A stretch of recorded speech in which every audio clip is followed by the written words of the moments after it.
Mahal kita, Danny. Hindi man tayo nagsimula sa pagmamahalan. Maniwala ka. Mabilis kitang natutunang mahalin.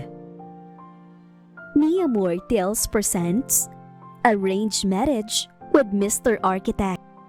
Written by August R. Sa mayayaman, tipikal na ang arranged marriage. At hindi yun naiwasan ni Danny o Danielle Fierro. My gosh, Danny! Talaga ba? Arranged marriage? Napaka-outdated naman yan. Inirapa ni Danny ang kaibigang si Ivy. Ano naman? Wala naman akong pakialam dyan. Saka hello, ang bata-bata ko pa para magpakasal, no? Bata? 25 ka na, no? Time na yan to settle down, Danny. Palibhasa, 20 ka palang may anak ka na. Laban niya ng pambubuska rito. Hayaan mo na nga ako sa desisyon ko. Hindi naman nila ako mapipilit eh. I'm not going to marry a stranger, no? Okay, but I think that wasn't as hot. Napairap siya sa sinabi ng kaibigan. Wala namang hindi gwapo at hot sa paningin mo. Kaya yan tuloy, nabuntis ka ng gwapo pero bakla naman. At least nagsusustento, no? Ay, ewan ko sa'yo. Ipinagpatuloy niya ang pagbabasa ng mga dokumento na nahinto noong dumating ang kaibigan niya. Masyado kasing attention seeker si Ivy, kaya dapat dito lang ang atensyon kapag kasama niya. Why not give him a chance? Gosh, hindi pa ba tayo tapos dyan, Ivy? Ang dami ko pang trabaho. Mapapagalitan na naman ako ni Daddy dahil hindi ko matapos-tapos kakadaldal mo. She's working as one of the executive director of their own empire, the Fierro Group, a multi-billion company. Wala rin namang ibang magmamana niyon, kundi siya lang, kaya tinanggap na niya ang offer na roon na magtrabaho. Okay, I'm out. Ni hindi niya tinapunan ng tingin ng kaibigan na nagmamadaling lumabas ng opisina. Valerie, pumasok ka nga rito. Tawag niya sa sekretary na nasa labas lang ng pinto ng office niya. Ilang minuto na pero walang pumasok.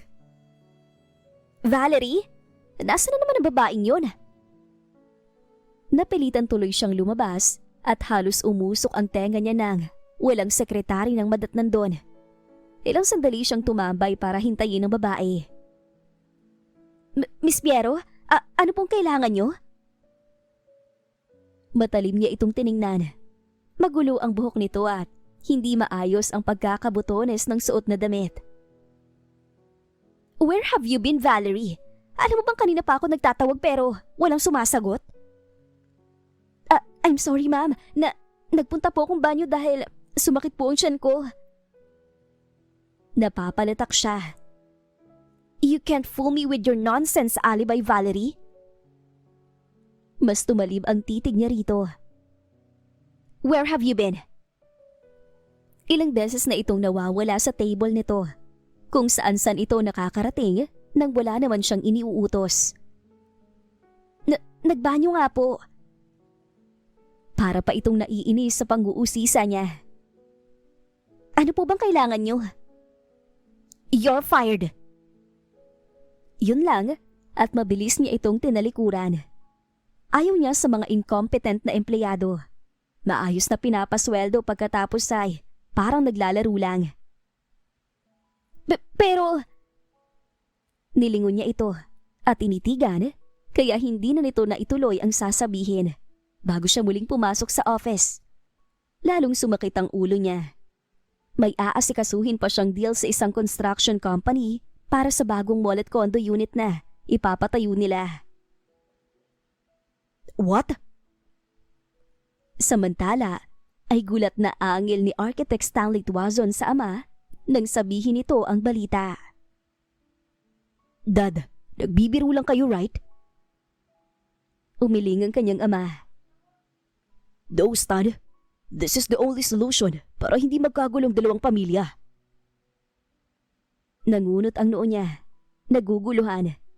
Ang alam kasi niya sa mga rival companies ay talagang nagpapagalingan. Pero bakit iba ang desisyon ng mga nakakatanda sa kanilang pamilya? Iho, para makaiwas na rin sa masyadong hassle na trabaho. Uwi ka ng kanyang lola. Dad, bakit ako? Wala akong balak na magpakasal. Hindi ko nga pinangarap na magkapamilya eh. Tapos sasabihin yung magpapakasal ako para sa merger ng kumpanya? What the heck? Natawa lang ito. Tinatawanan lang siya samantalang siya ay namumroblema na kung paano tatakas. Wala tayong magagawa kundi ang sumunod. Dahil kagustuhan to ng mga lolo at lola nyo. Baka mapatalsik tayo kung sumuwi tayo, Stan. No. Ngal pa rin niya. Nang umiling ang ama ay para siyang nawala ng pag-asa. It's final. Nanahimik na lang siya. Kinabukasan, pumasok siya sa opisina na masama ang timpla. Sinalubong pa siya ng head engineer nila. Architect Tuazon, may bagong project na pumasok. Ikaw ang magiging head of the architect team. Kinunutan niya ng noo si Engineer Onyx Tuazon, ang panganay na kapatid niya. What? How about the project I'm handling? Hindi ko kayang madami engineer. Ibibigay ko sa ibang project na hawak mo. Malaking project to sa mga fiero. Uwi ka ni Onyx. May meeting bukas. 8 sharp. Don't be late. Inungusan niya ang kapatid. Ikaw nga lagi ang late kapag maagang meeting eh. Masyado kasing clingy ang asawa nito, lalo na at buntis sa pang-apat na anak. Hindi pinansin ni Onyx ang banat ni Stanley. Isa sa board of director ang aaten sa meeting. Anak na may-ari. Oh, baka yung fiancé mo. Nakangisi na ngayon na buska nito sa kanya. Kayo yatang magiging magkasama sa project. Getting to know each other habang hindi pa ikinakasal. Baliw. Wala siyang ibang masabi. Wala rin naman siyang magagawa ron. Naisip niya rin kagabi na iwas hassle na siya sa paghahanap pa na magiging girlfriend at kadate. Tapos ay maghihiwalay rin naman. Bukas Architect Tuazon. Don't be late. Okay. Tuazon and Fierro are colliding in business industry, pero sa halip na magpapagalingan at paglabanan, kakaiba ang desisyong ginawa ng mga nakakatanda. Ini-arrange siya sa isang kasal kasama si Daniel Fierro para daw maging isa na lang at mas maging makapangyarihan ang dalawang pamilya. So, you're supposed to be my fiancé?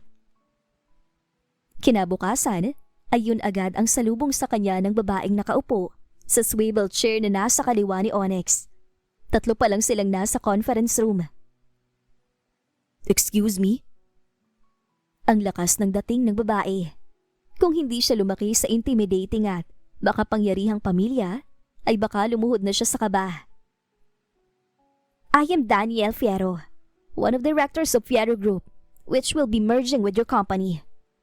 If I'm not mistaken, dahil wala namang ibang rason sa kasalang to. I don't know. Parang tangang sagot ni Stan, na starstruck siya sa babae. Ang ganda kasi nito sa suot na emerald green suit coordinate, pero mukhang masungit ito at maarte. Wala pang impormasyon na nababanggit sa akin. Tumango si Danny at hindi na nagsalita. Tumikim naman ang kapatid niya para putulin ang usapan tungkol sa arranged marriage. Excuse me, pero hindi itong tamang oras para pag-usapan yan. We're here for the construction project regarding the new condo building ng mga Fierro. Tumango siya. Yes, sorry engineer. Sa kabilang banda, habang nasa meeting ay hindi maiwasan ni Danny na sumulyap sa binatang arkitekto na makakatrabaho niya. Mukha itong masungit at masama ang ugali, habang umingisi-ngisi at kinigisa ang ibang mga kasama. Ayokong maikasal sa baliw na yan, pero wala naman akong magagawa. Bulong niya sa sarili. Naiiling niyang sinaway ang sarili at itinuon ng atensyon sa mga detalye. Mahirap nang matanong ng ama at wala siyang maisagot.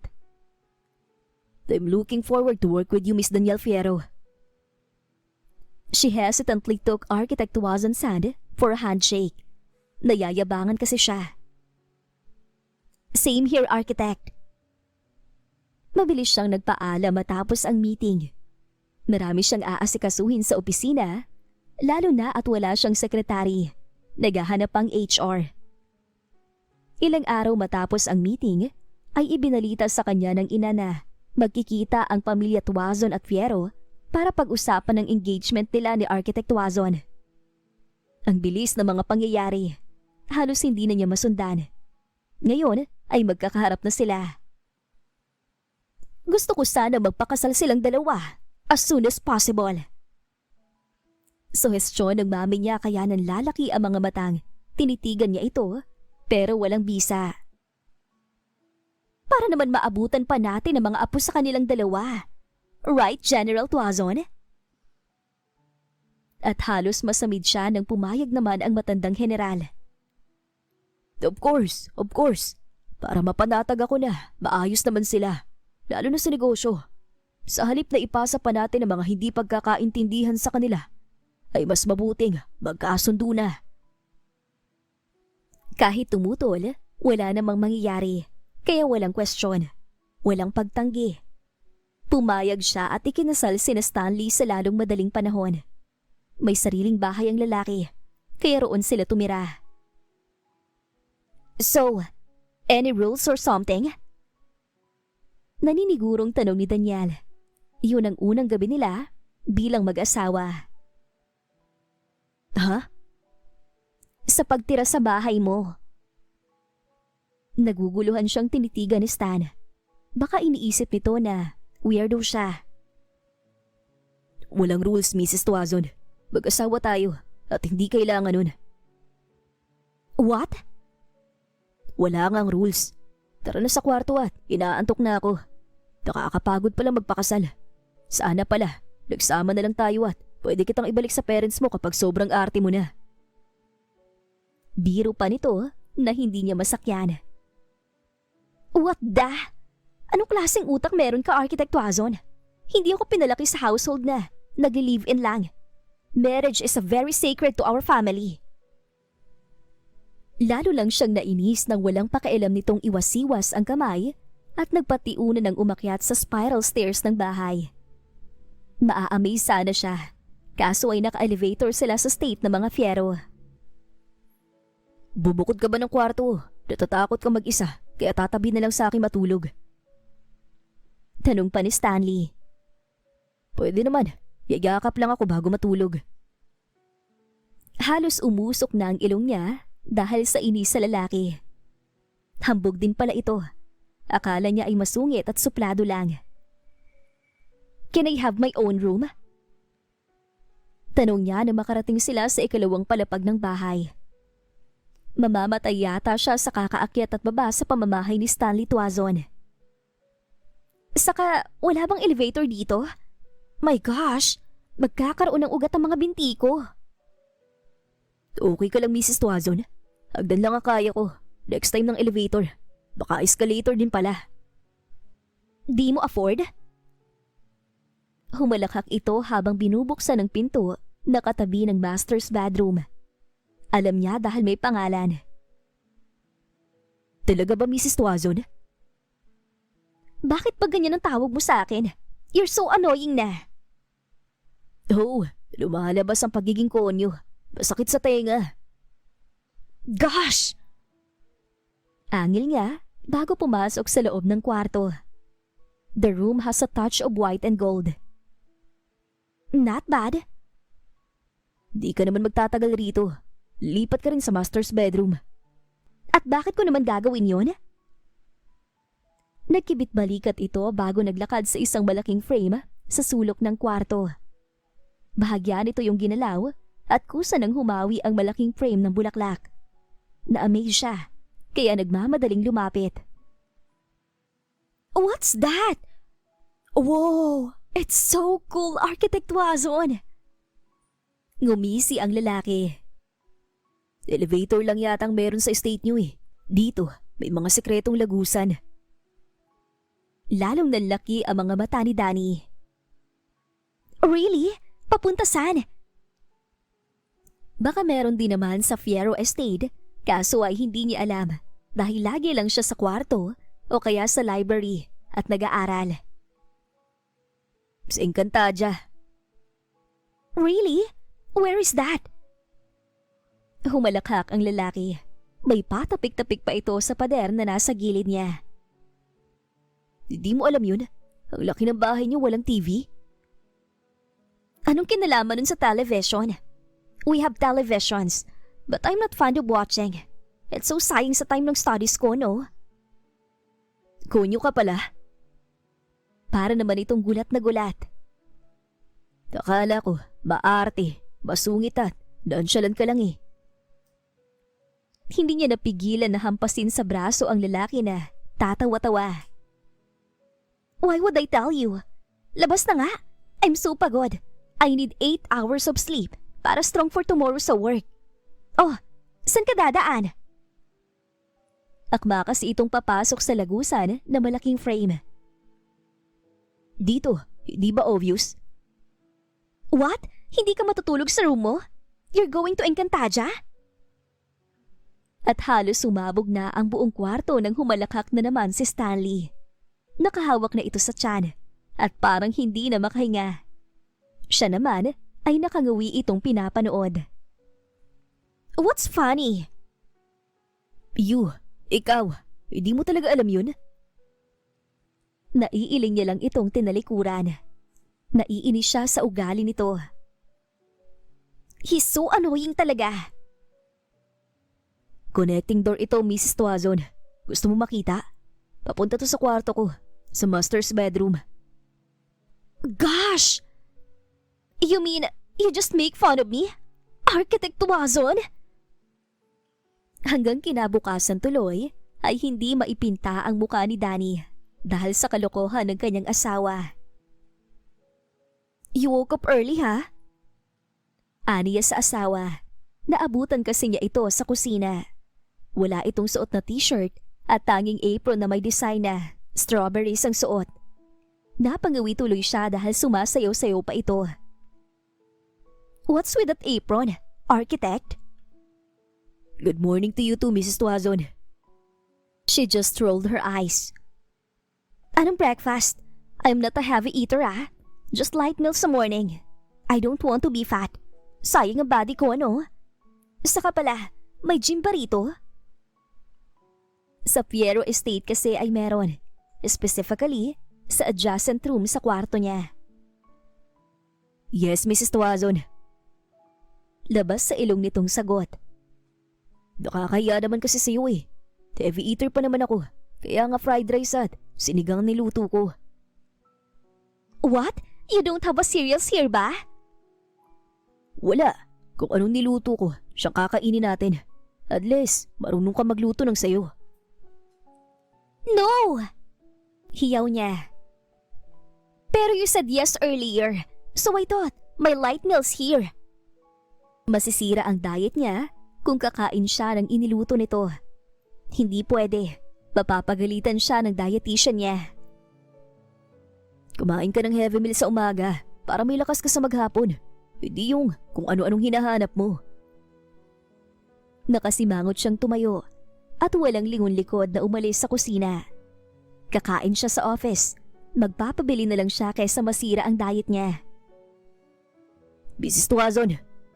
Tuazon, open the door. Hindi pwedeng, hindi kakain sa umaga. Naiirita niyang tiningnan ng masama ang pinto ng kanyang silid. Parang sinusuntok na yun ni Stan sa uri ng pagkatok. No! Mrs. Tuazon, nasa pamamahay kita, kaya akong masusunod. But you said, there's no rules dito sa house mo. Niloloko mo lang yata ako. Yun naman talaga ang sinabi nito. Tapos ngayon, ay ito dapat ang masusunod. No way. Babayaan mo nga ako. I can manage. Kumain ka muna bago ka magtampo para busog ka kung magkukulong ka sa kwarto. Sabi nito mula sa labas. Bakit kaya hindi ito dumaan sa connecting door ng kwarto nilang dalawa kung talagang desidido itong pilitin siya? No! Bahala ka. Tumigil na ito sa kakakatok. Akala niya ay umalis na, pero hindi pa pala. Tinirahan kita ng pagkain sa kusina. Mauna na ako sa office. Whatever. Parang hindi niya kakayanin na puro heavy meal sa umaga. Baka manaba siya ng sobra. Kinakabahan na tuloy siya. Unang araw pa lang nila bilang mag-asawa. Paano pa kaya kung abuti na sila ng ilang dekada? Baka balyena na siya. Mrs. Tuazon, alis na ako. Napairap si Danny. Akala niya ay nakaalis na ito, pero nakuha pa talagang sumigaw. Gosh, he's so maingay! Busangot siya hanggang sa pumasok sa opisina. Sinalubong siya ng kaibigang si Ivy. Girl, what are you doing here? Walang honeymoon? Gosh, kailangan pa ba nun? We're not married naman talaga for love eh. It's just a contract. Ungol niya bago ibinagsak ang sarili sa sofa na kulay pink. Eksahiradang napatakip ito sa bibig. What? Like, really what, Daniel? Every marriage siya sa honeymoon, girl. Wala talagang plans ang husband mo? Wala naman kami napag-usapan. Maybe our parents has, pero hindi pa nasasabi sa amin. Wala naman talaga silang plano. Parang ang umattend lang sila ng party sa kasal nila. Their wedding is super intimate and private. Ni hindi lumabas sa media. I don't know. All I know is that I'm so stressed right now. Bakit naman? Isang gabi pa lang nakakalipas ha?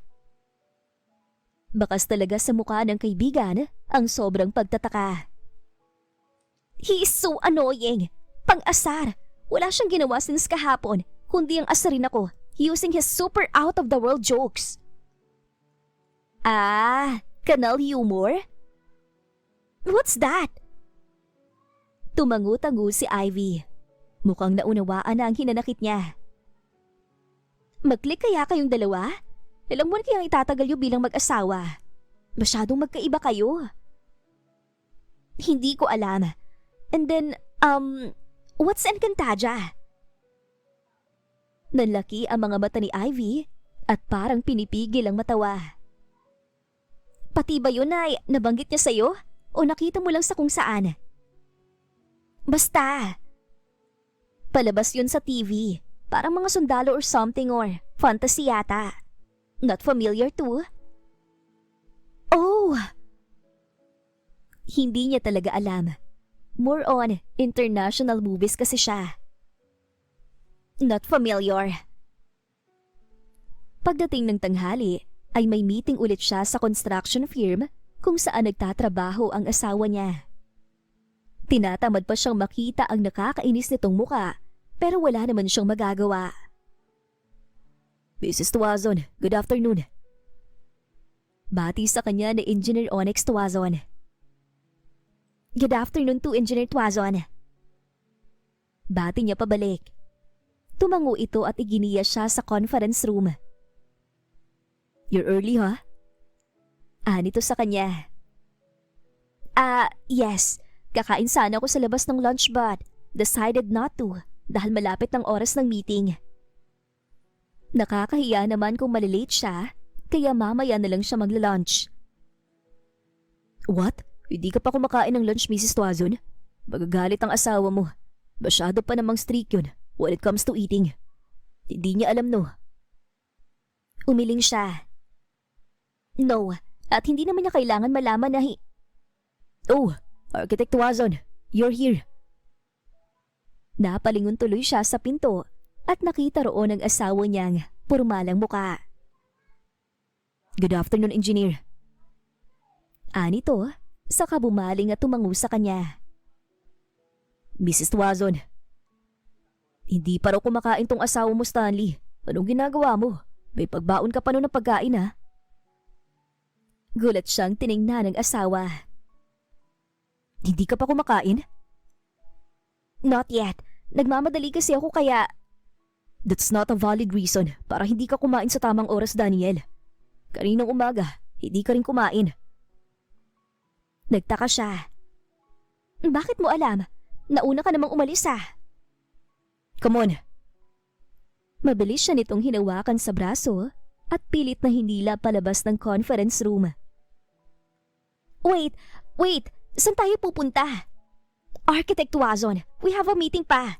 Hindi pwedeng wala tayo ron because we're... Hindi sila magsisimula hanggat wala tayo.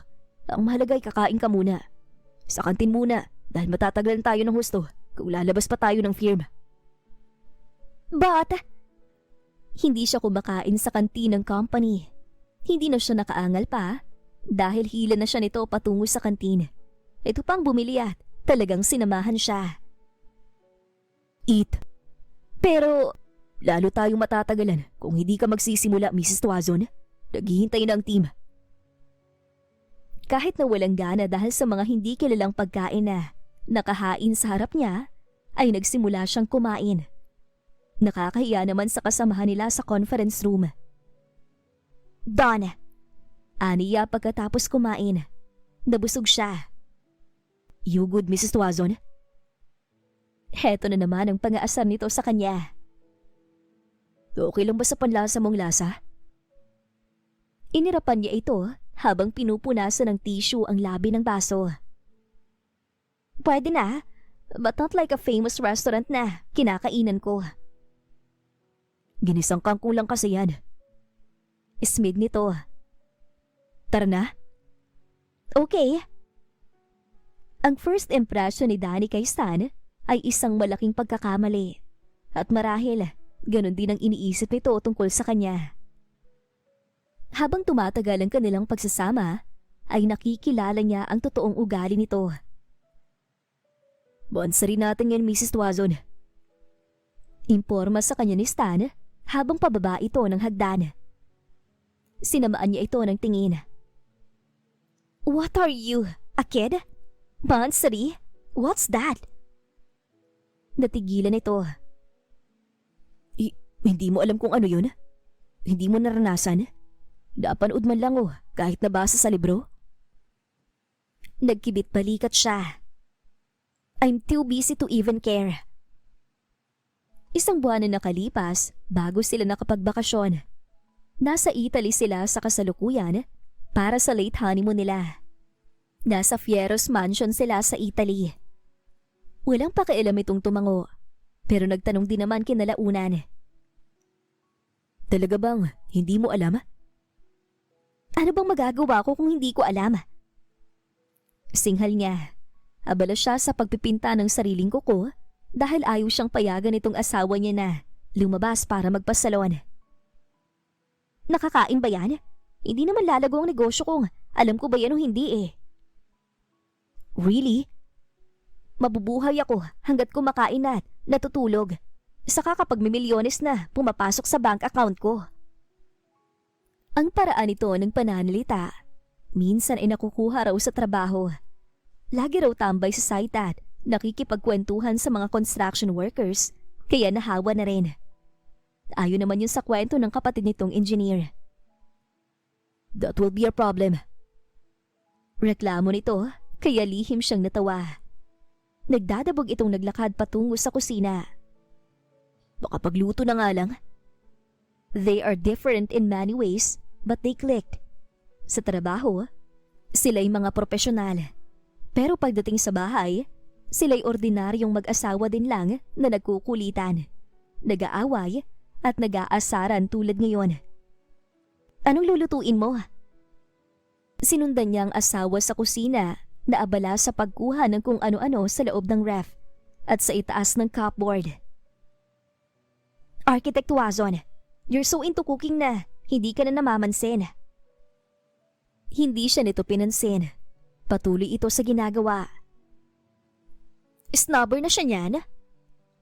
Nahahawa na rin tuloy siya sa kalokohan nito. Saglit siya nitong nilingon. Gaya-gaya na siya. Ang lakas ng virus ng kanal humor mo eh. Ganyan ka rin ba makipag-usap sa mga clients mo? Pangit pakinggan. Inungusan siya nito. Common sense naman na yun, Mrs. Tuazon. Baka masuntok pa ako ng Engineer Tuazon kung nandidiring umalis ng kliyente. Namaywang si Danny. Pinapanood ang asawa na magayat ng mga ingredients. But he's not masama naman ah. Engineer Tuazones, super mabait pa nga when we talk. He also smiles. And basta, he's mabait, hindi tulad ng others dyan. Ano? May asawa ng kapatid ko, Mrs. Tuazon. Kung makakinang yung mata mo dyan.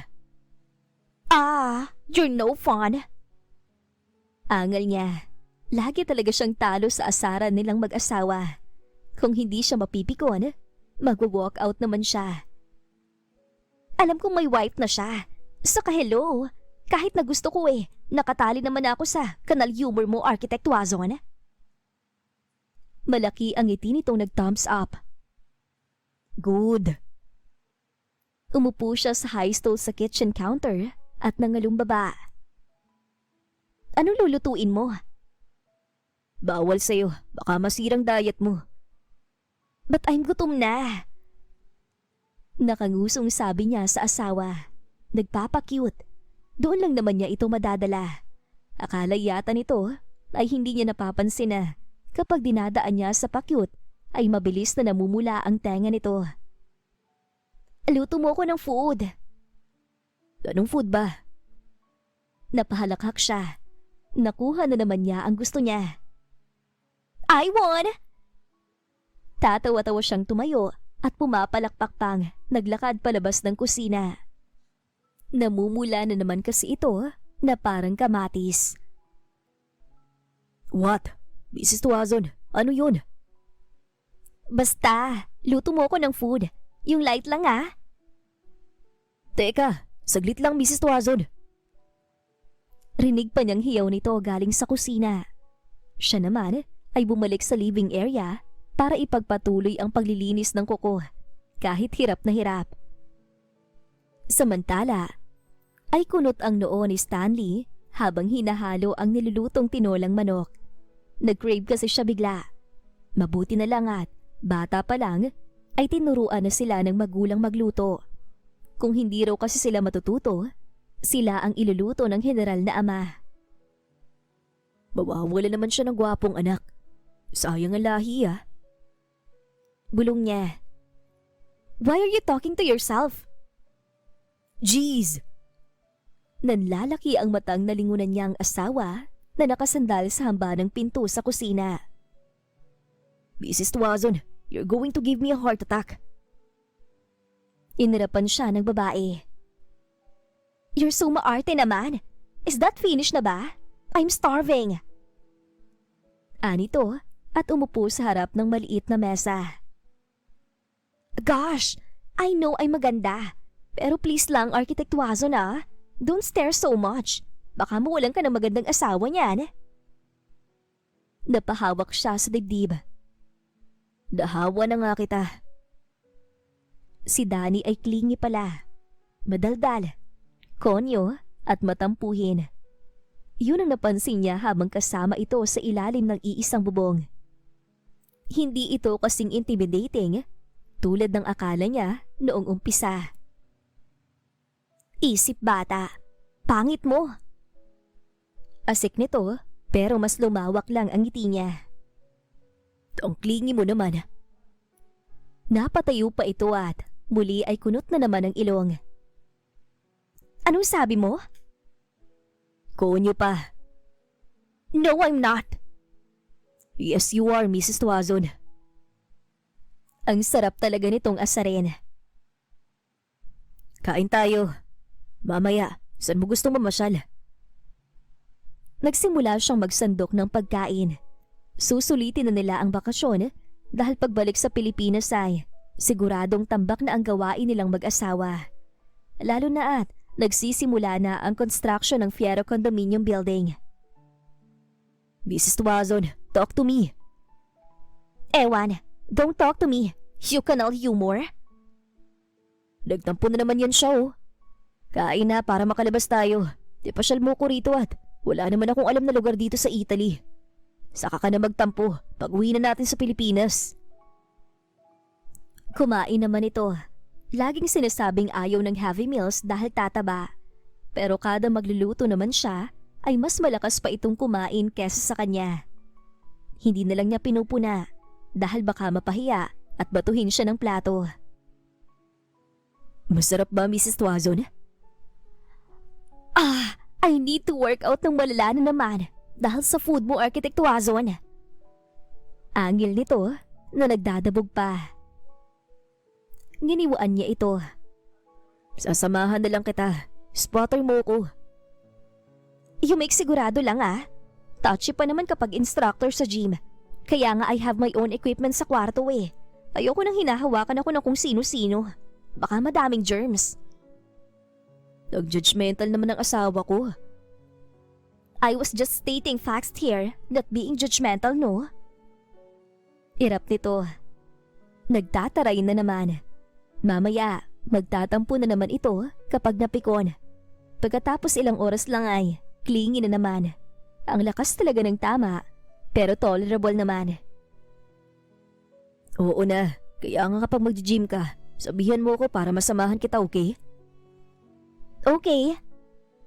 And just like that, natapos ang usapan nila tungkol sa pagkain. Una nilang pinuntahan ng kanyang asawa ang Trevi Fountain. Hindi siya mahilig sa mga pasyalan, pero nakaka-appreciate naman siya ng magagandang lugar. Beautiful, isn't it? May pagmamayabang na wika ni Danny sa kanya. Nakahawak ito sa braso niya, kaya bahagya itong tumingala. Sana man lang may ganito sa Pilipinas, no? But I don't think Philippines can maintain a cleanliness like this. Baka puno ng mga garbage ron, and it's like, ew! Mahinang natawa si Stan sa kabahagyang ginulo ang buhok ng asawa. You're being judgmental again. It's a fact, no? Make a wish, my dear Mrs. Twazon. Tama na yung kakajudge mo. Sabi na lang niya. Tumahimik ito at tinitigan siya. Bakit? Umiling ito. Lumabi. Saka nakasimangot na tumalikod. Hindi naman nagkakatotoo ang mga wishes. Bata na lang ang naniniwala ron. If you say so. Hindi rin naman siya naniniwala. Gusto lang niyang makiuso dahil ang daming nagtatapo ng barya. Ang sunod naman nilang pinuntahan ay ang Uffizi Gallery, the world-renowned art museum in Florence. Bumiyahe sila ng ilang oras papunta ron. Naglalaman yon ng mga masterpiece galing sa Italian Renaissance. Yun na nakakuha ng buong atensyon niya. Mahilig kasi siya sa arts at painting. You like paintings? Samantala, ay tanong ni Danny sa asawa na abala sa kakatingin sa paligid. Naroong marahan pa nitong hinahaplos ang mga artworks. Nilingon siya nito. Not much. But you're an architect, ah? Dapat talagang mahilig ka sa arts and paintings. Nakangusong tura niya. Yes, sige na. Mahilig na, Mrs. Twazon. You're just napipilitan, Architect Twazon. Don't be ridiculous. Reklamo niya. Impit siyang napatili nang hapitin siya nito at mag-aanan ni yakap. Tagtokatib mo, Mrs. Twazon. I thought you're a silent and nonchalant one. Pero sobrang daldal mo pala. At konyo pa. So, saan tayo next? Madaldal kong asawa? Gumanti siya ng yakap dito. Let's stay here na lang. So tahimik. Mariin siyang napapikit at mas sumiksik pa sa dibdib ng asawa nang marinig ang malalim nitong pagtawa. Ang sarap lang pakinggan ng tawa nito. Hindi siya masanay-sanay kahit na isang buwan na niyang naririnig yon. Lagi ba naman itong may kalukuhan? Pagkatapos ay pagtatawanan siya. Hindi pwede. Baka ipakaladkad tayo ng security guards. I can buy this art gallery. Ingos niya. Kumalas na ang lalaki sa yakapan nilang dalawa, kaya nakabusangot niya itong tiningnan. Ano? Natatawang tanong nito. Gusto mo pa ng yakap? Uwi na tayo at hindi lang yakap ang ibibigay ko sa'yo. Yak! Pervert! Hindi na ito nahiya. Nasa public place sila, pagkatapos ay biglang magsasabi ng ganon. Anong masama sa sinabi ko? Tatawa-tawang tanong nito habang nakasunod sa kanya palabas. Mrs. Tuazon, nagtatanong ako. Tumawa ka lang dyan. Laugh all you want. You're so nakakainis. Natapos ang bakasyon nilang mag-asawa na halos malibot na nila ang buong Italy. Tuwang-tuwa siyang ipasyalang mapagpanggap niyang asawa. Sa bawat lugar kasi ay para itong manghang-mangha. Don't pretend, Architect Wazon. Halata ka eh. Asik niya rito noong huling pasyal nila bago umuwi. Nakanganga na kasi ito para ipakitang gustong-gusto nito ang lugar. Pinisil nito ang kaliwang palad niya, saka malawak na ngumiti. No, Mrs. Tuazon, gusto ko nga. Lahat na lang ng pinuntahan natin, gusto mo. Basta kasama ka, kahit saan naman, gusto ko. And just like that, she just shut up. Sa kasalukuyan ay nasa private plane sila na pag-aari ng mga Fiero. Malapit na yung lumapag sa private hangar nila. Tulog si Stan, kaya tahimik ang buhay niya. Madaldal din naman kasi ito. Siya lang ang laging sinasabihan. Ilang minuto ay pwede na silang bumaba. Architect Wazon, let's go na. Iiwan kita here pag di ka gumising dyan. Nakailang tapik pa siya sa balikat ng asawa bago ito nagising. Nakangisi agad nang mabungaran siya. We're here? She just rolled her eyes. Obviously, mga 30 minutes na. Pero joke lang yon. Wala pang ang 5 minutes. Nagkukumahog itong tumayo. Disoriented pa. Bakit hindi mo ko ginising para hindi ka naghintay ng matagal? Iiling-iling niya itong tinawanan. She got him. Let's go. Diretso ko sa firm.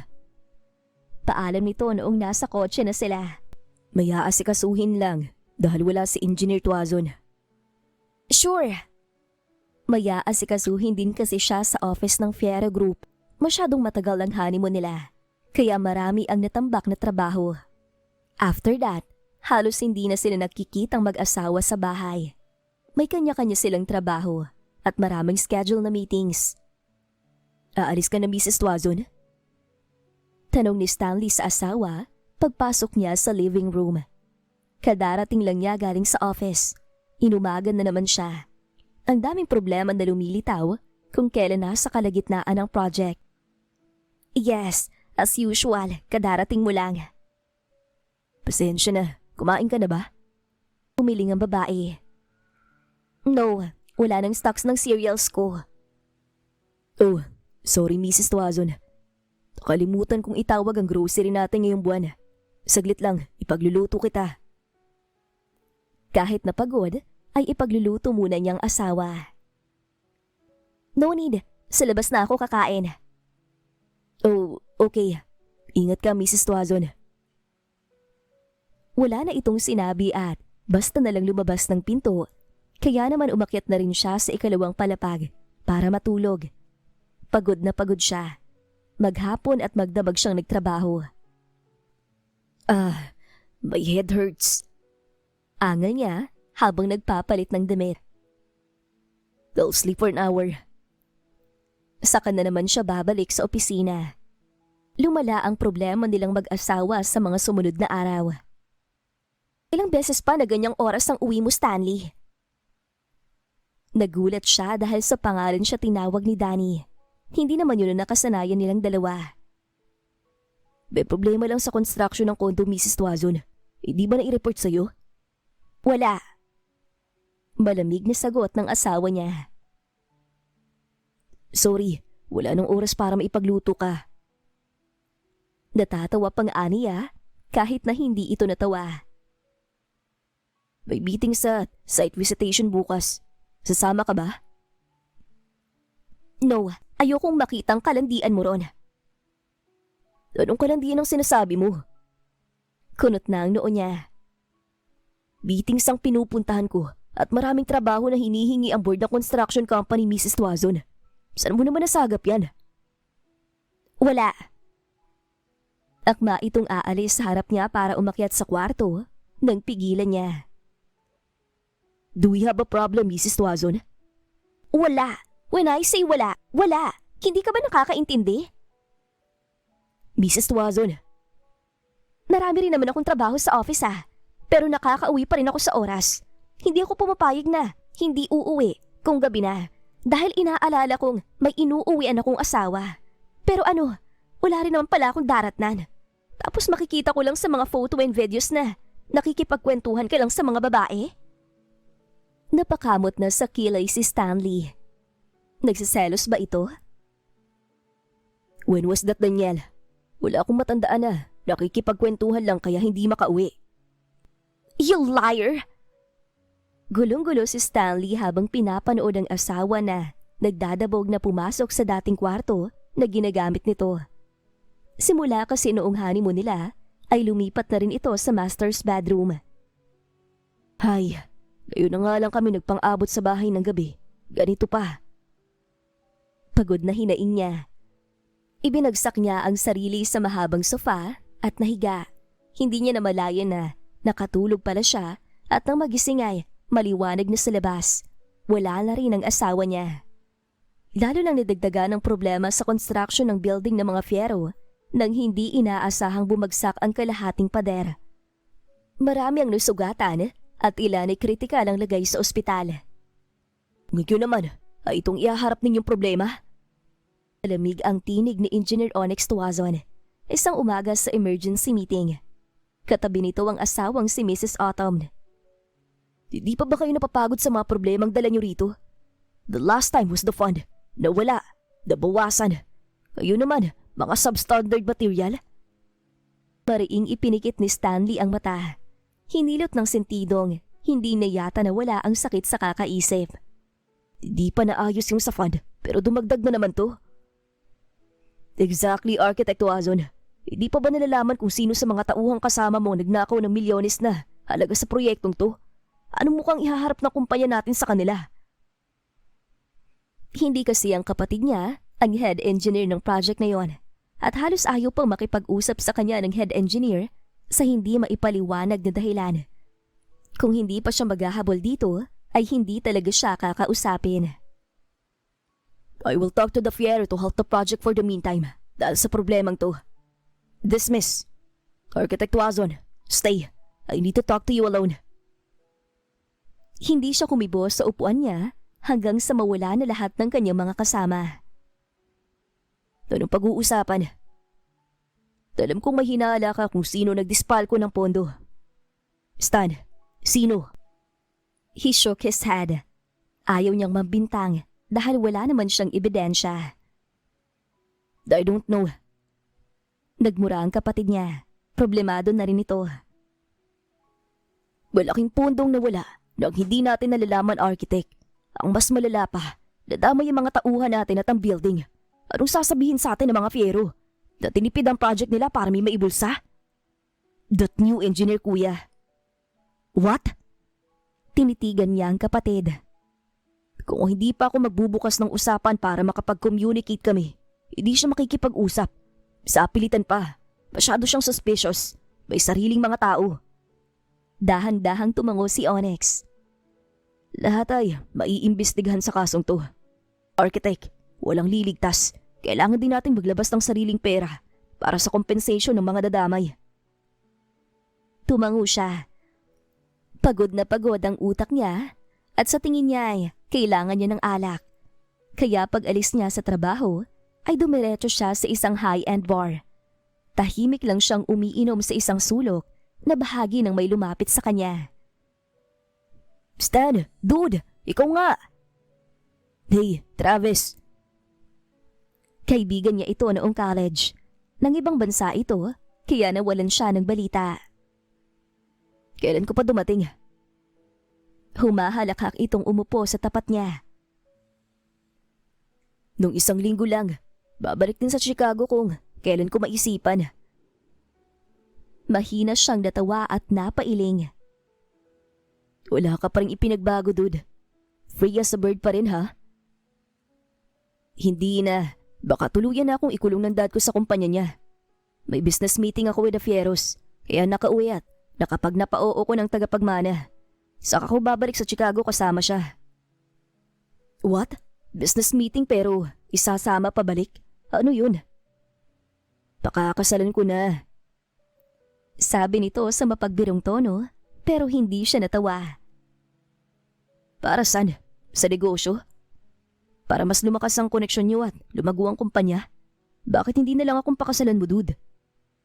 Hindi tayo talo, Stanley. Ikinampay nito ang kaliwang kamay, kaya naglapitan ng mga babaeng kanina pa nakatingin sa kanila. Mag-relax ka muna. Masyado ka ng stress sa trabaho mo. I'm married. Iling niya. Naibuga nito ang iniinom na alak. What? Are you serious, dude? Yes.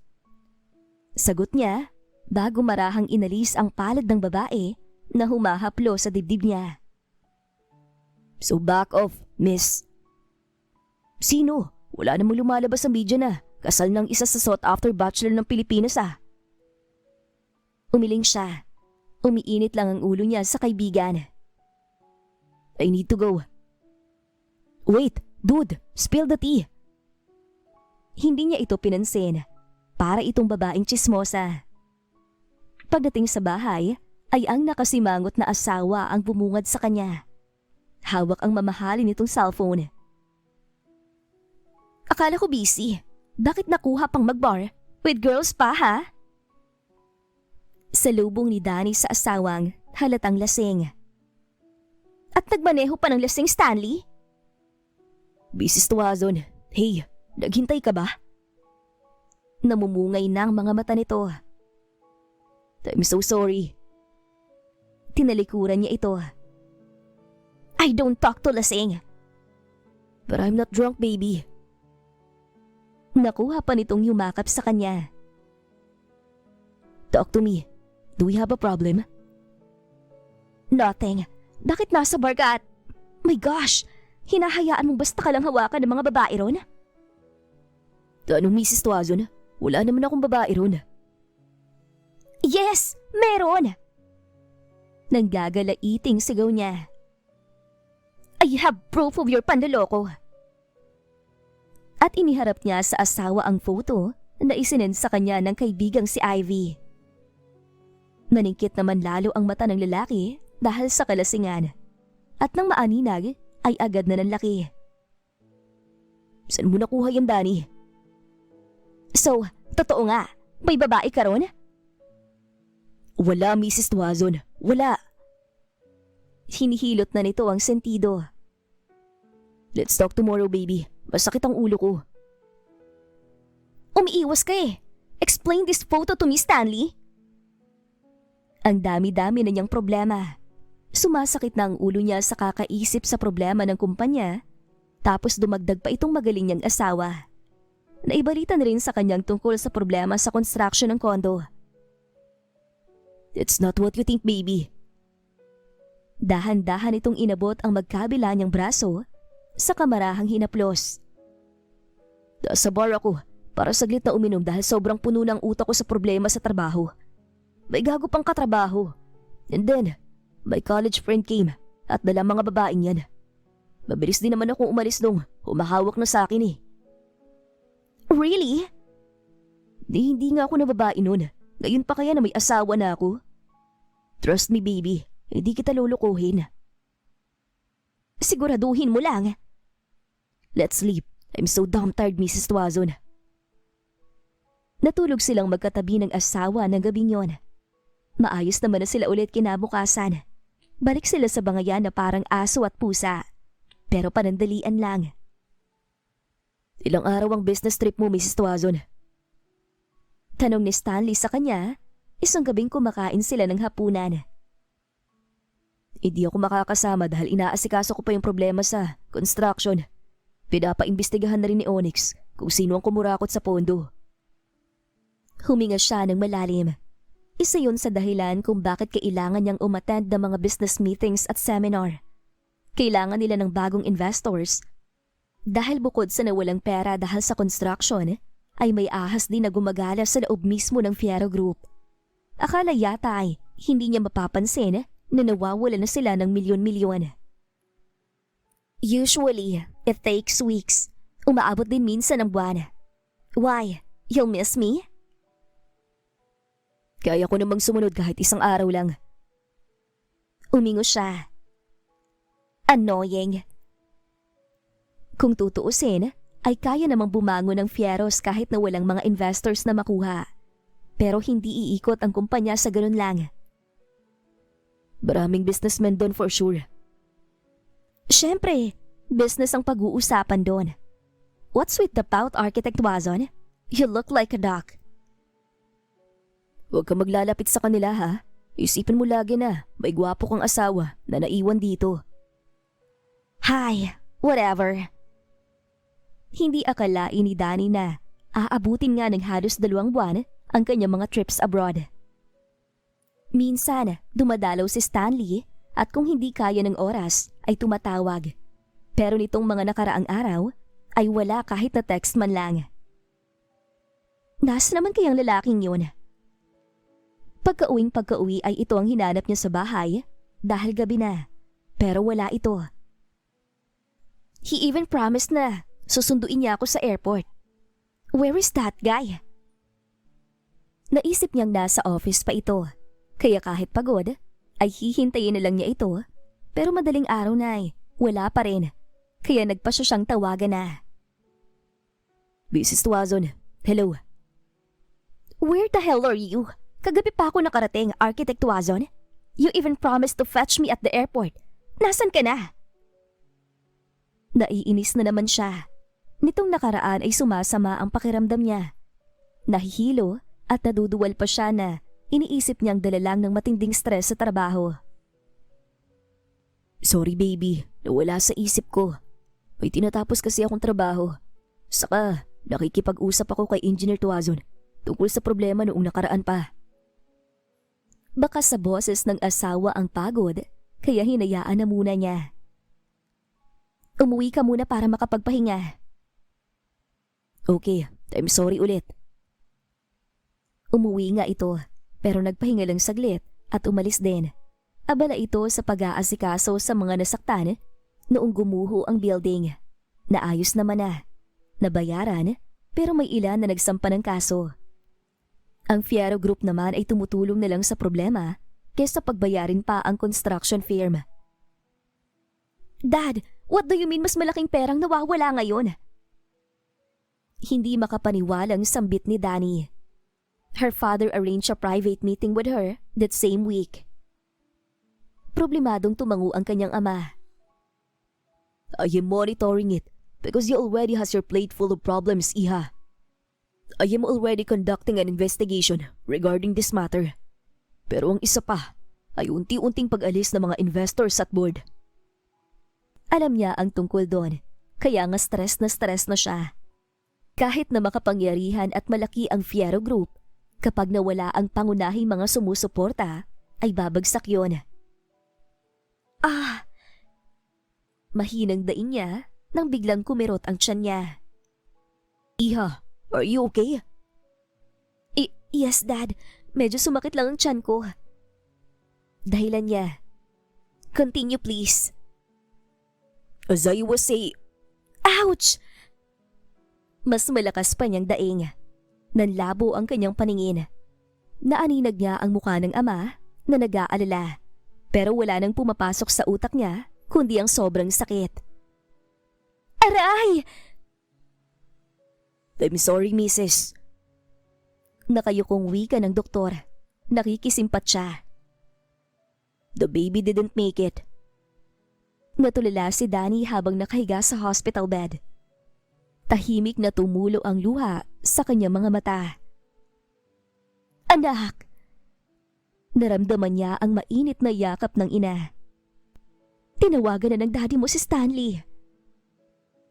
Pero nanatiling tikom ang bibig niya. Wala siyang lakas para magsalita. Pakiramdam niya ay hinang-hina siya.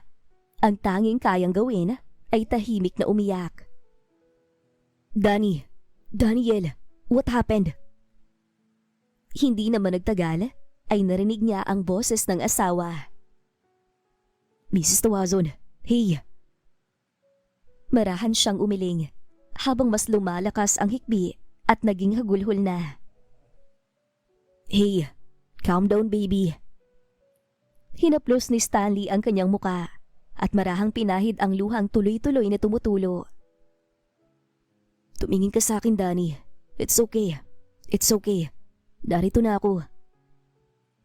Stan! Kahit mahina, ay kusang lumabas ang garalgal na tinig sa mga labi niya. Bakit?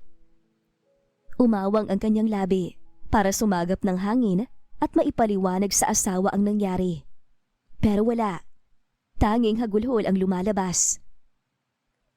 It's okay. Calm down. Yakap na siya nito. Hinahaplos ang kanyang likod. Dahan-dahan. Naisip niyang paano kapag nalaman ni Stanley na naging pabaya siya kaya nawala ang kanilang anak. Iiwan siya nito. Magagalit ang asawa niya. Mas lalong hindi niya kakayanin. We lost the baby. Bulong niya. At halos madurog ang puso niya nang dahan-dahan siya nitong bitiwan.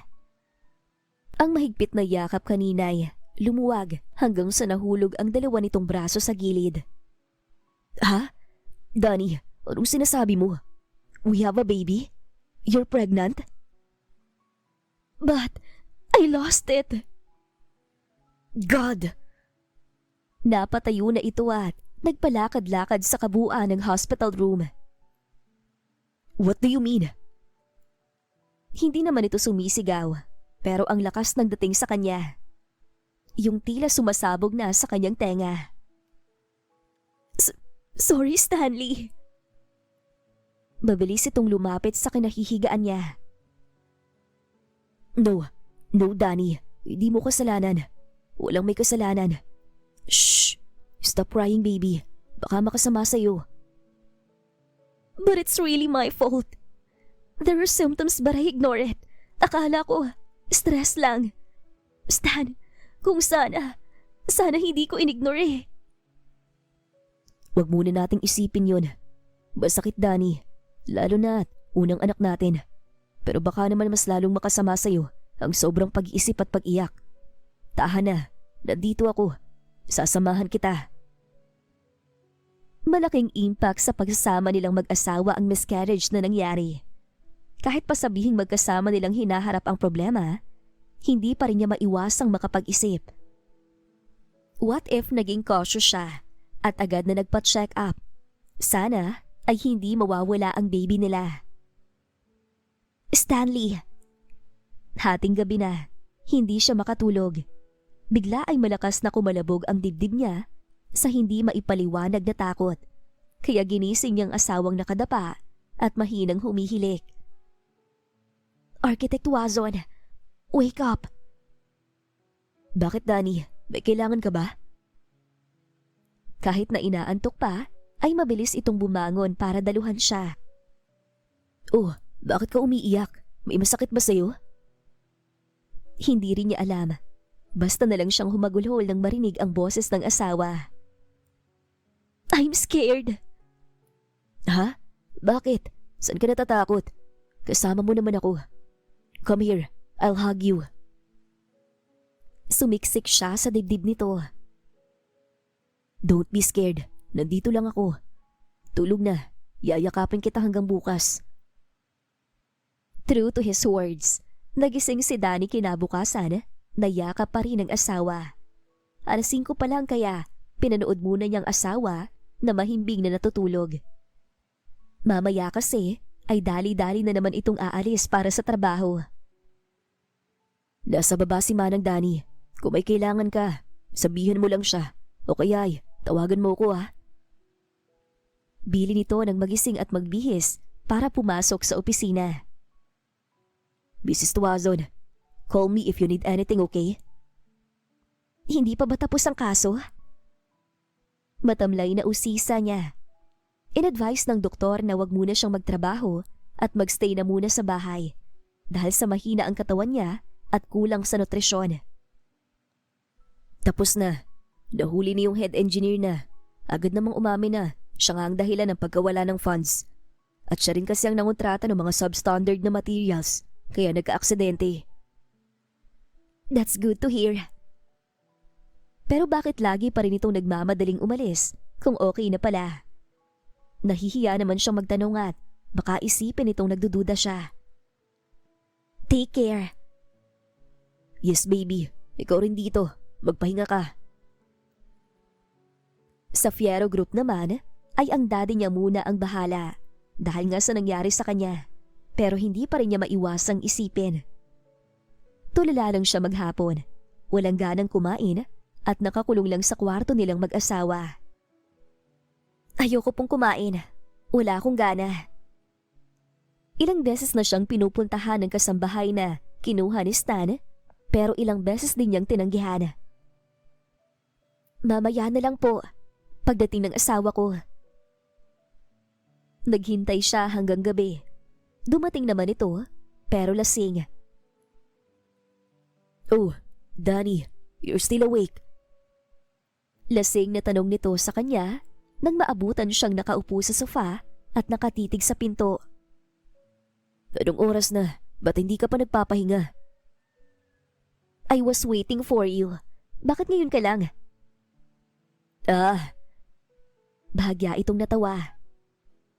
Nagaya yung isang architect na mag-celebrate dahil nanganak na yung asawa. Natameme siya. Nangilid ang kanyang luha sa narinig. Sana siya rin in a few months time eh. Naging pabaya lang siya. Ganun ba? Yes, nagiya pa nga sa kanila para ipakita ang baby. The baby small, but cute. Baka sa boses ni Stan ang tuwa. Ni hindi na to napansin na umiiyak na siya. Mauna ka nang matulog, Architect Wazon. Hindi mo ko tatabihan? Umiling lang siya. Okay, sunod ka agad ah. Pinanood ni Daniel na umakyat sa hagdan ng asawa. Sumisipol pa ito na parang masayang masaya. Lihim na lang siyang umiiyak sa living area. Mag-isa, dinadamayan ang sarili. Hindi lang ilang beses na naulit ang mga ginagawa ni Stanley. Minsan, madaling araw pa ito kung umuwi. Parang wala itong problema. Stanley? Why? Can you, pwede ka bang umuwi ng maaga mamaya? Tinitigan siya ng lalaki. Bakit? I want to visit our baby. Tumango ito. Sige, I'll try. Lumapit ito sa kanya bago siya hinalikan sa noo. Hindi ko rin kumakain kapag wala ako, sabi ni Manang. Papasok na ito sa office. Wala lang akong gana, Stan. Pero kumakain naman ako kapag nagugutom. Mahinang wika niya. Hindi lang dapat kapag gutom Mrs. Tuazon. Dapat sa tamang oras. Alis na ako. Muli siya nitong kinintala ng halik sa noo. Agahan mo mamaya ha? Pero kahit na anong paghihintay ni Daniel sa asawa, walang dumating. Muli, hating gabi ito umuwi. Lasing na naman. Wala itong imik na dumiretso sa kwarto, nagbihis at natulog, kahit na hindi siya katabi. Wake up! Sa inis niya, ay malakas niya itong hinampas ng unan. Gumising ka, Stanley! You bastard! Ano ba? Singhal nito, gumulong ito sa kabilang gilid ng kama. Natutulog na yung tao, Danny. Pagod ako sa trabaho. Where have you been na naman ba? Galit na sigaw niya rito. Punong-puno na siya. May usapan tayo ah. But you did not go home early. I told you na umuwi ng maaga dahil dadalawin natin ang baby natin. May trabaho ako, Daniel. Pero lasing ka ngayon. Napahagulhol na siya. Kung hindi niya iiyak ay sasabog ang puso niya sa sobrang sama ng loob sa asawa. Kasama ba sa trabaho mong maglasing? Nagiya lang si kuya. Alam nga namang tanggihan ko. Minsan lang siya magiya. Inis na asik nito sa kanya. Kahit na. Sana you told him na may pupuntahan tayo. Inis itong bumangon. At ano, panoorin kang mag-iiyak sa harap ng puntod ng anak natin? Pagod na akong panoorin kang umiiyak ng umiiyak, Daniel. Kailan ka ba makaka-move on? Hindi makapaniwalang tinitigan niya ang asawa. How dare you? How could you say that, Stanley? Ni minsan ba, nagluksa ka malang sa pagkawala ng anak natin? Kasi sa tingin ko, hindi eh. Yan, dyan ka magaling, Daniel. Ang husgahan ako. Ano ko rin naman yung nawala ah. Sino bang naging pabaya? Ako ba? Sinisisi ba siya nito? Akala ba niya ay hindi niya kasalanan? Pero ngayong naririnig niya mismo sa bibig nito na sinisisi siya, parang pakitang tao lang na sinabi nito sa kanya na walang may kasalanan sa nangyari. Alam mo bang, sobrang sama ng loob ko sa sarili ko, Stan. Dahil hindi ko malang namalayan, nabuntis na pala ako. Dahil sa sobrang stress at pagod sa problema ng kumpanya, na hanggang ngayon walang usad. Nakasalampak na siya sa sahig. Nakaupo naman sa gilid ng kama ang asawa niya. Kahit na hindi naman ako nag-aasikaso ngayon, naiisip ko pa rin eh, paano kung tuluyang bumagsak ang Piero? God! Ginulo ni Stanley ang buhok at saka lumapit sa kanya. Tumayo ka riyan, Danny. Malamig ang sahig. No, you listen to me. Oo na, kasalanan ko na. Naging pabaya ako. Pero ikaw, ha? Hindi ba naging pabaya? Mag-asawa tayo at magkatuwang sa lahat. Pero hinayaan mo kong umiiyak mag-isa dahil sa pagkawala ni baby. Nagsasaya ka sa labas, samantalang ako, naghihinagpis. Hindi niya na napigilan ang sarili na sumbatan ito. Kung sakali man na yun na ang huli nilang pagtatalo, tatanggapin niya. After all, arranged marriage lang naman sila. At hindi siya umaasang mag-work iyon. Kung sana, hindi ka laging wala rito sa bahay at halos doon na tumira sa opisina niyo. Mapapansin mo sanang pagbabago sa akin. Dati naman, sobrang attentive mo sa akin ah. O baka naman, may iba ka na. Don't go there, Daniel. Ibintang mo na sa akin ang lahat. Huwag lang ang pambababae. Mariing sambit nito. Yun kasi yung lumalabas eh. Ang saya-saya mo pa nga sa tuwing umuuwi ka rito. Pagak itong tumawa saka umiling. You know what? Let's just talk tomorrow. Samantala, ay piniling lumabas ni Stanley mula sa kwarto nilang mag-asawa para wag nang humaba pa ang diskusyon. Bukas niya ito kakausapin ng maayos. Naiinis niyang ginulo ang buhok habang nakasandal sa pinto at pinapakinggan ng masakit na hagulhol ng asawa. Natapos nga ang problema niya sa construction firm, pero mas malaki naman itong sumunod. Ilang beses siyang nagpapagabi dahil ayaw niya ngang makita ang asawa na nahihirapan at umiiyak. Lahat ng dahilan niya kay Danny ay hindi totoo. Ilang beses nga siyang muntik na masuntok ng kapatid. Anong kagaguhan yung pinagagagawa mo, Stanley? Kuya. Itinulak siya nito sa balikat. Huwag kang umiyak-iyak dito sa bahay na sira ulo ka. Umuwi ka sa inyo at damayan mong asawa mo. I can't. Hindi ko kayang makitang umiiyak ang asawa ko. Para akong pinapatay. Paulit-ulit na laging sa bahay ng kapatid siya umuuwi. At nitong huli nga ay hindi na siya pinagbuksan. Kaya sa opisina na lang siya uminom na mag-isa. At ngayon nga ay nakaupo lang siya sa tabi ng pinto ng kanilang silid at pinakikinggan ang iyak ng asawa na umabot na yata ng umaga bago natahimik. Siya naman ay tahimik din na humihikbi. Mrs. Tuazon, where are you going? Malamig siyang tinapunan ng tingin ng asawa. Papasok sa opisina. Pero hindi ka pa pwedeng. Gosh! Hinawi nito ang mahabang buhok. Kesa naman mabulok ako rito na walang ginawa, kundi ang magmukmuk at umiyak, habang ang asawa ko nagsasaya na parang hindi namatayan. Danny, it's not like that, baby. I need to go. Mugto ang mata ng asawa niya. Wait, Danny, hindi pwede. Baka kung mapano ka. Stay here. Sasamahan kita. Mamaya, Dadalawin natin ang baby natin. You know what, Architect Wazon? Magkanya-kanya na lang muna tayo. Para mo na lang naman akong tau-tauhan dito eh. Uuwi na muna ako sa amin. Wala rin naman akong kasama at kakampi rito. Daniel, hindi. Maayos naman to ng pag-uusap. Let's communicate. Para na siyang matutumba sa sobrang takot na iwan ng asawa.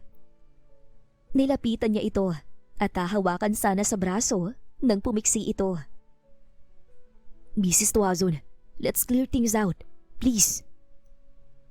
Ngayon pa nabuo ng desisyon ko.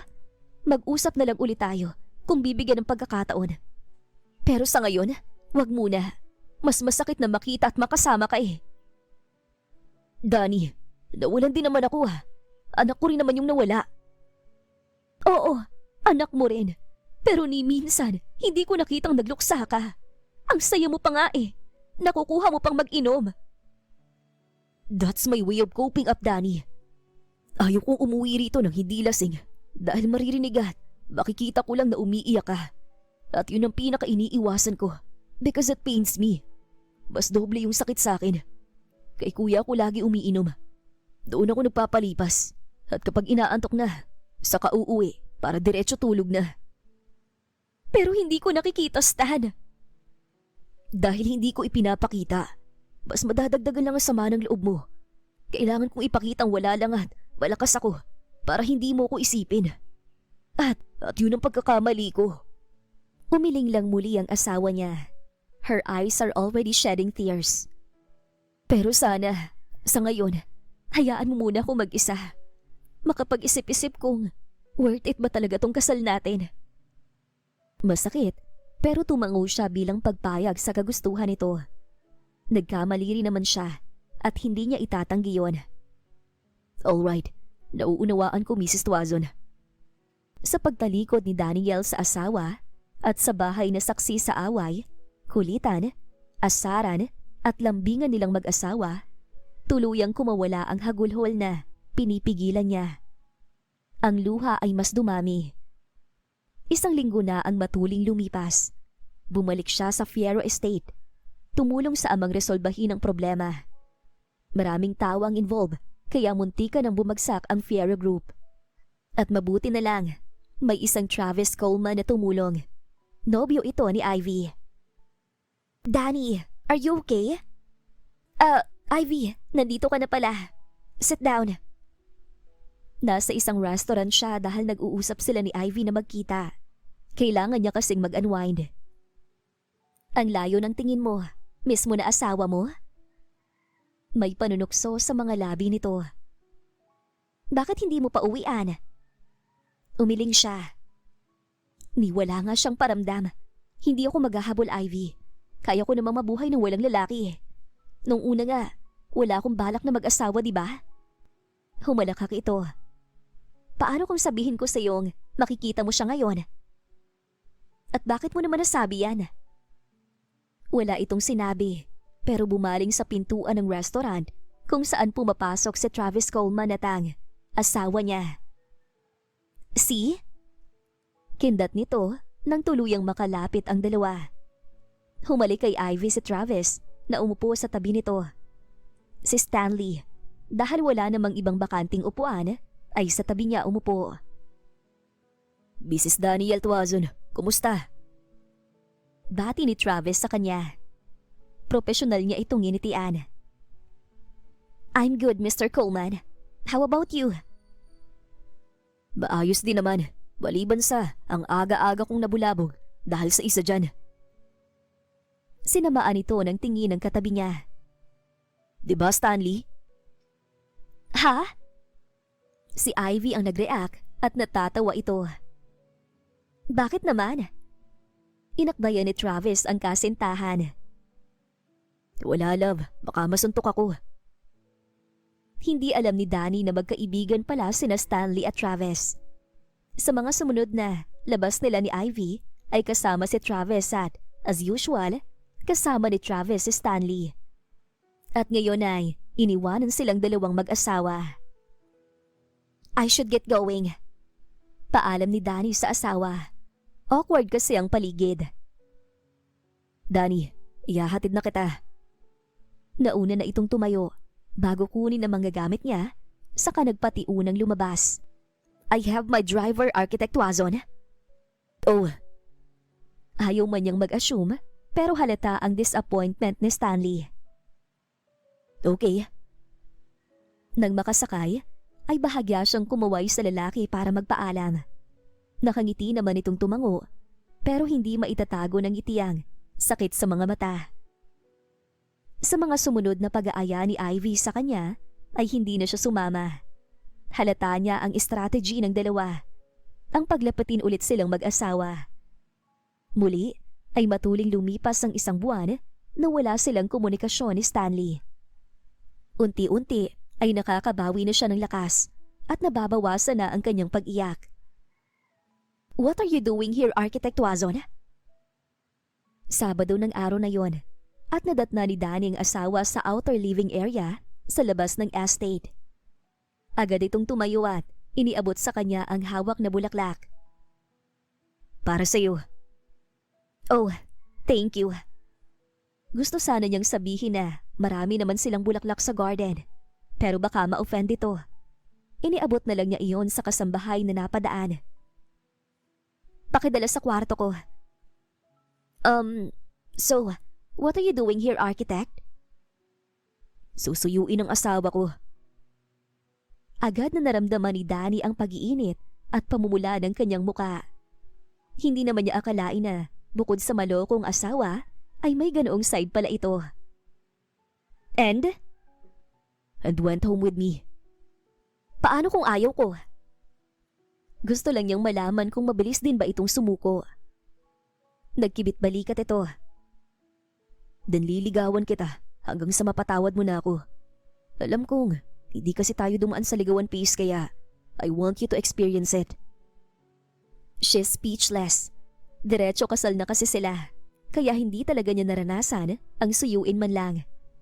Wala rin naman siyang naging boyfriend, kaya wala talaga siyang karanasan. Tinutuo naman ni Stanley ang mga sinabi nito. Araw-araw, ang aga nito sa bahay. May dalang pagkain at ihahatid pa siya sa trabaho. Laging may alay na bulaklak. Para nang ang garden ng kwarto niya, pero hindi naman siya makatanggi. Delivery? Architect Wazon, what are you doing here? Tanong niya sa asawa nang bumisita ito sa opisina niya. Tumawa ito. May meeting ang construction firm sa board ng Fiero Group. Naisipan kong dalhan ka ng pagkain dahil baka magpalipas ka na naman. Thank you. Hindi ka na sana nag-abala pa.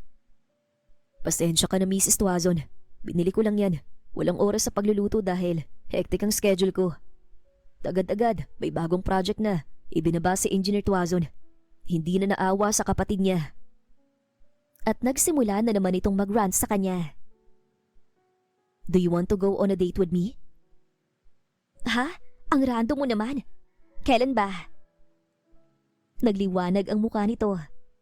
Mabilis na tumayo sa gilid ng table niya. Payag ka, Mrs. Tuazon? Kung sasabihin mo kung saan. Surprise yun. Mamaya, susunduin kita ha. At hindi akalain ni Danny na dadalhin siya ng asawa sa puntod ng kanilang anak. Stan! Ni minsan, hindi niya natandaan na magkasama silang bumisita sa anak. Ngayon lang. I'm sorry kung hindi kita nasasamahan na dumalaw sa kanya noon. Hinging paumanhin ito. Duwag ako eh. Hindi ko matanggap. Pero huwag ka mag-alala, Mrs. Tuazon. Simula ngayon, magkasama na tayong dadalaw sa panganay natin. Anito, bago balingan ng puntod. Baby, pasensya na ha. Hindi kami magkasama ng mami mo kapag dumadalaw. Pero simula ngayon, magkasama na kami kung papayag siya. What do you mean hindi Halos araw-araw ako narito.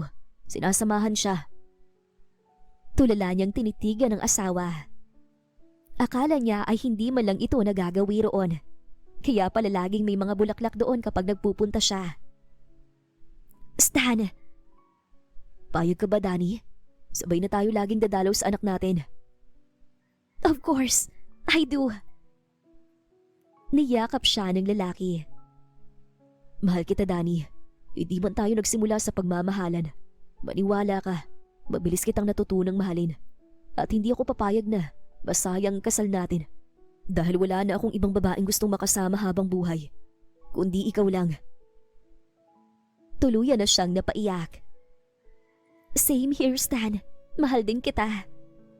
Kahit anong gawin, ang mag-asawa ay mag-asawa.